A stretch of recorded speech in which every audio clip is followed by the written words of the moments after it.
Today's story about the hotel has a bit of a tale to it. Cover up, brothers. From the netizen who remembered to look at the Moon's hotel, I won't mention the specific details. A few years ago, during the summer vacation, the Moon was idle and wanted to find a summer job. However, as a minor, many places were reluctant to hire him. Later, the Moon found a night shift front desk job at a hotel. Young people like to stay up late, and the boss didn't mind his age, so he went for an interview. The hotel's exterior wall looked very new, but when you entered the lobby, it felt a bit old. After the boss understood the Moon's situation, he only said one sentence: "This is the night shift. If you are on duty alone at night, you must lock the door. If you don't see a guest, don't open the door." The Moon nodded. The boss was very satisfied, told him that he could come to work the next day, from 8 p.m. to 8 a.m. If there are no guests, you can play mobile games, but don't sleep.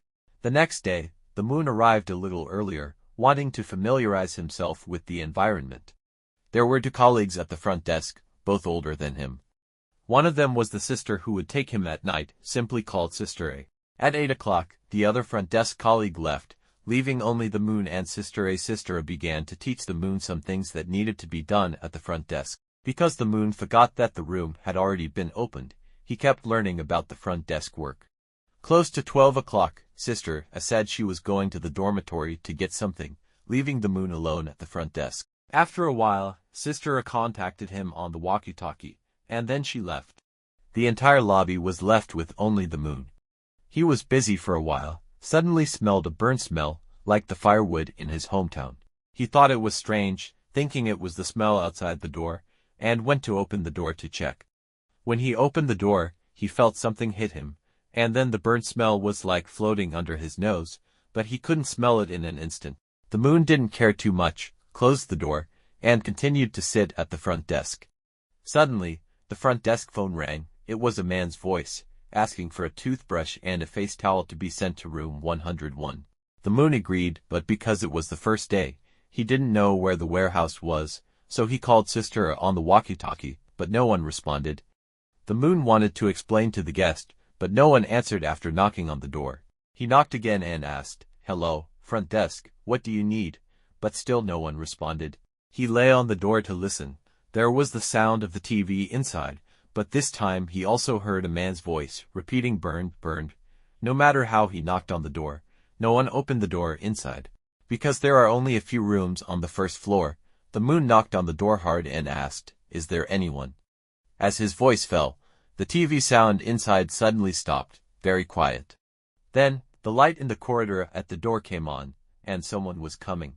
At around 10 o'clock, Sister A turned off the main power. The Moon thought Sister A was back, but there was no one at the front desk. The landline rang for the third time. It was the same man's voice. The tone became particularly fierce.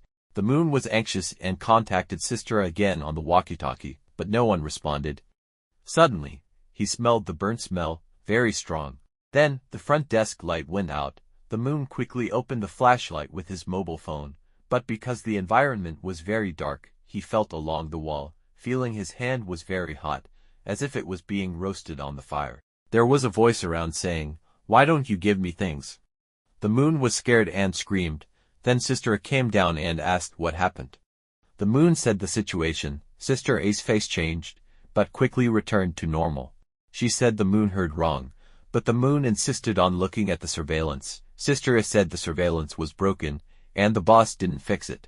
The Moon insisted on looking at room 101, but Sister A told him that the first floor starts from room 105. There is no room 101. When the Moon went to that place, he found that it was a wall. There was no door at all. He began to suspect whether he had hallucinations. Sister A suggested that the Moon go to the dormitory to rest. The Moon went to the dormitory to lie down, but felt that the pillow was not right. What he touched seemed to be scissors. He thought of the boss's words, felt angry, ran downstairs to question Sister A, and then rushed out of the hotel, took a taxi home. Later, when he talked to his friends about this, his friends said that they had heard before that there was a guest in the hotel who committed suicide by burning charcoal in the room due to depression. Because it was at night, the front desk did not find it in time, and the guest was not saved in the end. Now, the hotel has closed down, And the merchants next door say that the hotel is not clean, the boss has had someone to see, but it is useless, and can only close down. Well, let's see you in the next story.